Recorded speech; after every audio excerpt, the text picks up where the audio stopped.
A man boards a plane with nothing but a suitcase and a note. He hands the stewardess the note. 6 chilling words. I have a bomb. Do as I say. A few hours later, he jumps into the night sky with $200,000 in cash strapped to his chest and vanishes into thin air. No body, no parachute, no real name, nothing. For 50 years, the FBI hunted for him, a man they called D.B. Cooper. But what if I told you they were never meant to find him?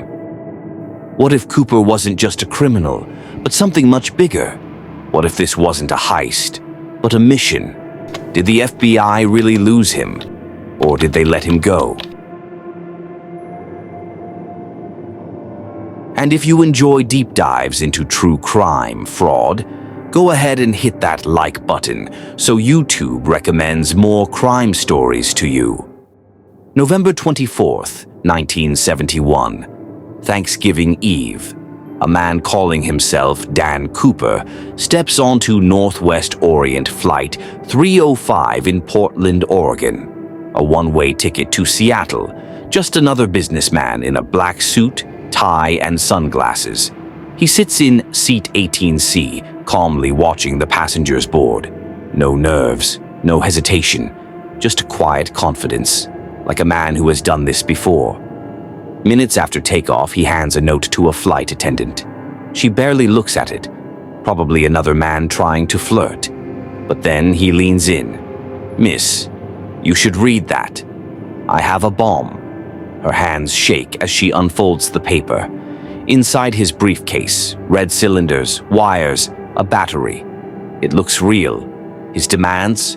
$200,000 in cash, 4 parachutes, a fuel truck ready in Seattle, no police interference, no mistakes.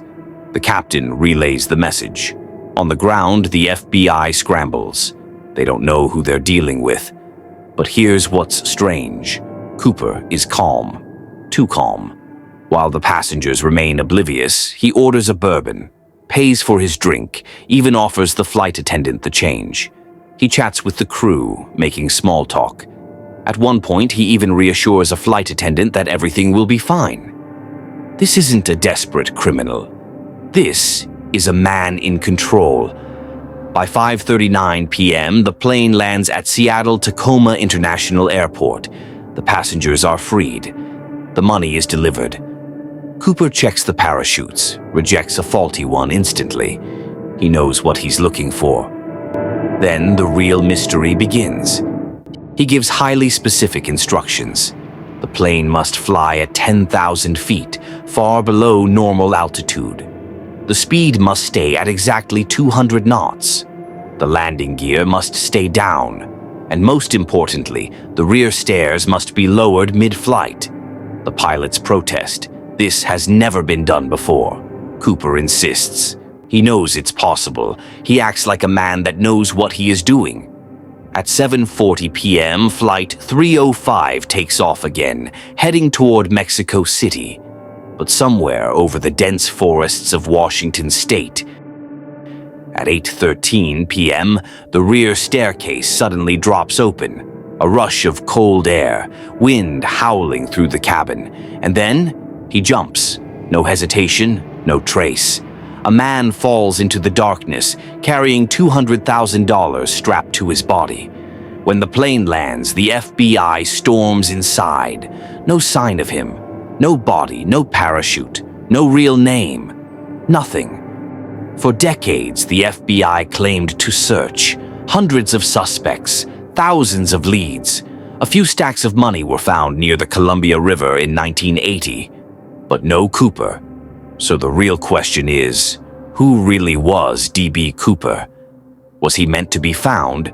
Before we continue, if you're enjoying this deep dive into one of the most perplexing cases in history, make sure to subscribe so you don't miss the next episode.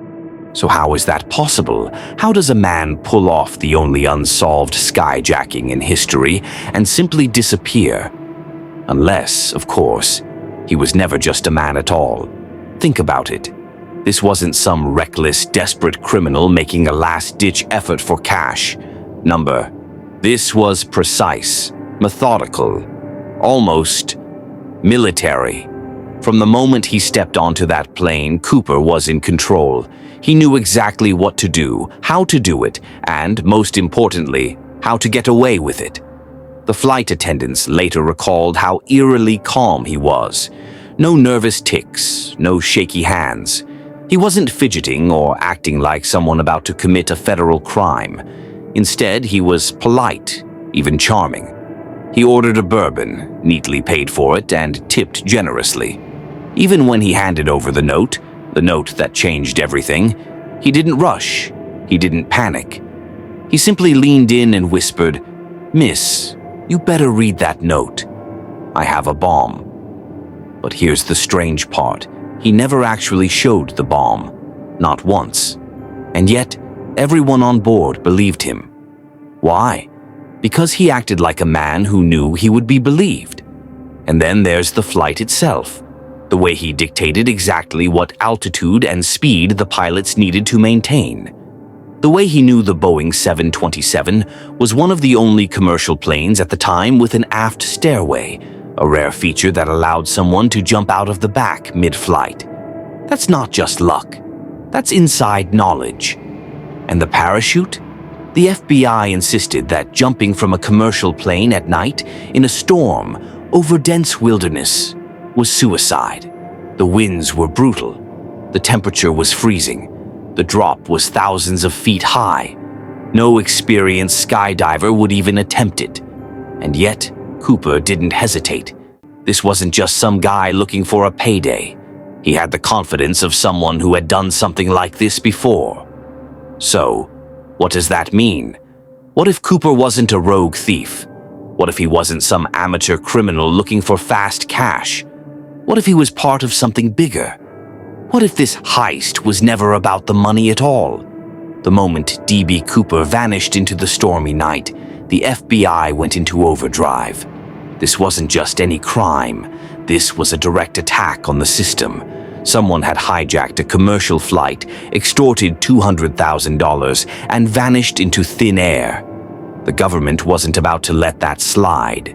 Within hours, the biggest manhunt in U.S. history was underway. Helicopters scanned the wilderness, search teams trudged through miles of forests. Hundreds of federal agents, local police, and even military personnel combed every inch of the suspected landing zone. And what did they find? Nothing. No parachute, no clothing, no footprints, no body. The FBI expected to recover something, a broken bone, a shred of fabric, a torn briefcase. But the search teams kept coming back empty-handed. For weeks they searched. For months they investigated. And as the years passed, the reality became impossible to ignore. It was like he never existed. Think about that. A man jumps from a plane at 10,000 feet in the middle of a storm into dense wilderness, and not a single trace of him is ever found. That's not normal. That's not luck. That's impossible. Or was it exactly the way it was supposed to go? Because here's where things get strange. If Cooper didn't survive the jump, the FBI should have found his remains. But if he did survive, where did he go? And why did it seem like the people hunting him never wanted to find him in the first place? Was this really a manhunt? Or was it a cover-up? Years passed. No leads, no body, no answers. And then in 1980, a boy digging in the sand near the Columbia River found something bizarre. A pile of decaying $20 bills buried in the dirt. Total amount, $5,800. And when the serial numbers were checked, it was a match. This was part of the original ransom money given to D.B. Cooper. But here's the problem. The location made no sense. The area where the money was found, Tina Bar, Washington, was nowhere near the expected landing zone. If Cooper had died in the wilderness, why was his money suddenly appearing miles away, buried in a riverbank? Had someone else planted the money there? Or was this a message? The FBI was baffled. The cash was tested for water damage, weather exposure. Everything pointed to one thing. That money had been deliberately buried. But by who? The real D.B. Cooper? Or was someone trying to distract investigators from the truth? Because here's the thing, if Cooper had died in the jump, the money should have been found with his remains. So if the money turned up, where was Cooper? And why did it seem like the FBI was more interested in closing the case than solving it? For decades, the FBI chased lead after lead. Over 800 suspects were investigated, including ex-military parachutists, airline employees, and known criminals. Some of them seemed like perfect fits. There was Richard Floyd McCoy, a man who hijacked a plane in almost the exact same way as Cooper, down to the aft stair jump. He even looked similar to the FBI sketches. Then there was Robert Rackstraw, a former military pilot who had connections to top-secret government operations. He had the skills, the background, and the motive, but every time they got close, nothing. No hard evidence, no conclusive proof. Even when multiple men claimed to be Cooper, they couldn't prove it. They knew details, but not enough. It was as if someone had carefully erased every real trace of Cooper's identity. And here's the most suspicious part. The FBI never once named an official suspect. How does that happen? A case this big, a search this massive, and yet the closest they ever got was a list of maybes? Or did they know something they weren't saying? After 45 years without warning, the FBI suddenly closed the case. No press conference, no final announcement, just a quiet statement saying, after decades of investigation, no viable suspect has been identified. The case is now closed. Really? Why then? Why close the case after nearly 5 decades? Did they give up? Or did they find something that they weren't allowed to share? Some believe that by 2016, the truth was finally uncovered, whether through a deathbed confession, a sealed government file, or something even deeper. Maybe Cooper was already dead, or maybe, just maybe, he had never really been missing at all.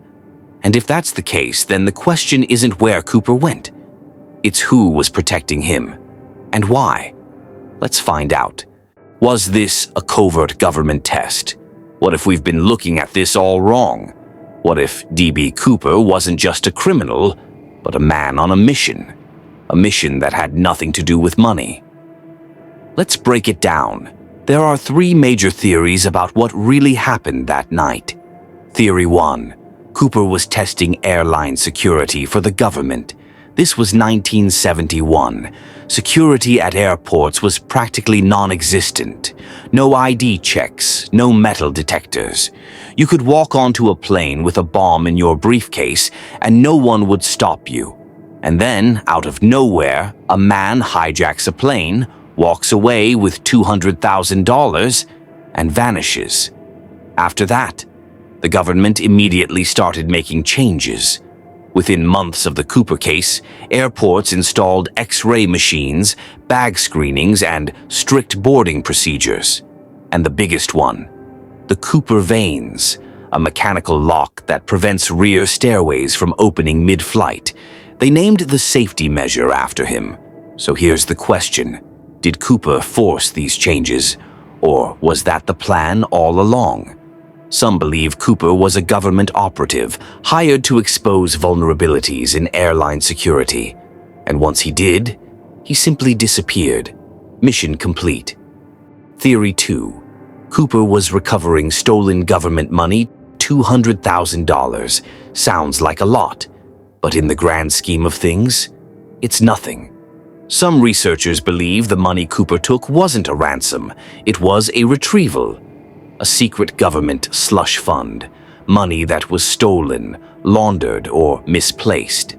In this scenario, Cooper wasn't a thief.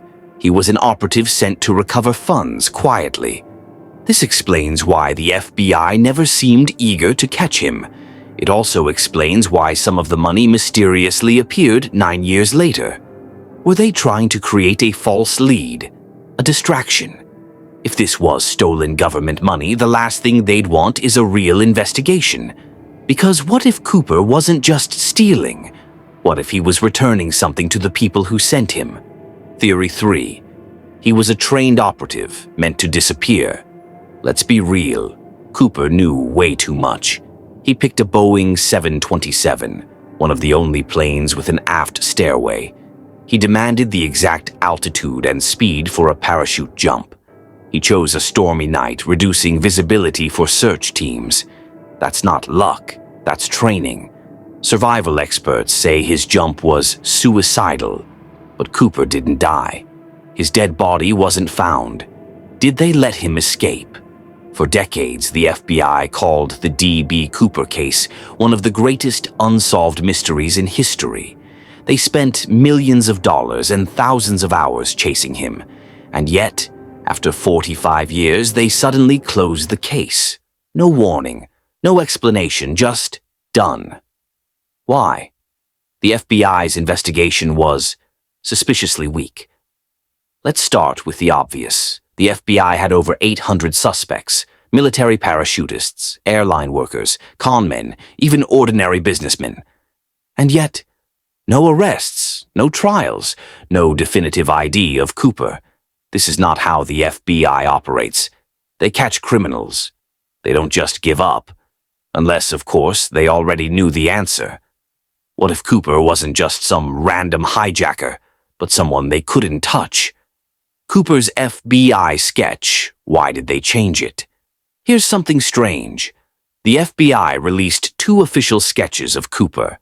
At first, he was clean-cut, smooth, confident. Then, suddenly, the FBI changed the sketch. Now he looked rougher, older, and bulkier. Why the shift? Some believe the second sketch was deliberate misinformation, a way to throw the public off Cooper's real identity, a way to muddy the waters so the truth would stay hidden.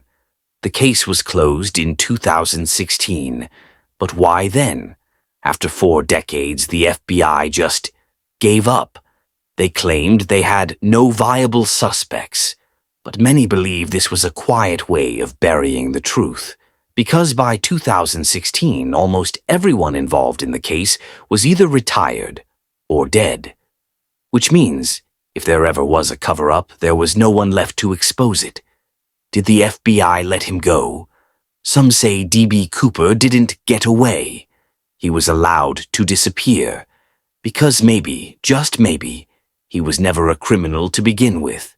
Maybe Cooper was a man on a mission who completed his job. And the FBI? They knew they couldn't arrest him, so they did the next best thing. They buried the case forever. For over 50 years, the world has been asking, who was D.B. Cooper? A criminal? A genius? A ghost? But what if we've been asking the wrong question? What if the real question is, where is D.B. Cooper? Because if Cooper wasn't just a hijacker, if he really was an operative, then he didn't just vanish. He was removed. Did Cooper assume a new identity? Think about it. If this was a CIA mission, would they really let their agent disappear? Or would they give him a new life, a new name, a new job, a quiet retirement? Because what's more likely? That Cooper died in the forest, never to be found, or that he simply walked away into another identity? Did the government keep him safe? There's another theory, one even more chilling. What if the FBI wasn't looking for Cooper because they already knew where he was? What if Cooper was never in danger because this was never a crime? What if this was a government-sanctioned mission, and once it was complete, he was quietly extracted? The perfect disappearance, no body, no parachute, no evidence, just gone. Why has the government stayed silent? For decades, conspiracy theorists, journalists, and even ex-FBI agents have demanded answers. They've reopened old files, re-examined old suspects, and dug deep into classified reports. And yet, the government says nothing. No declassified files, no final explanation, no closure. Why? Because maybe They can't tell the truth. Maybe if they admitted what really happened, what Cooper really was, it would expose something much bigger. A hidden mission, a secret program, a classified operation that never officially existed. And maybe that's the reason they closed the case. Not because they couldn't find Cooper, but because they were never meant to. What do you think? Did D.B. Cooper really get away with it? Or did he never have to run in the first place? Was he a mastermind criminal or a ghost created by the government? Let me know your thoughts in the comments. And if you enjoyed this deep dive into one of the greatest unsolved mysteries of all time, hit that like button and subscribe. Because trust me, there are more secrets waiting to be uncovered.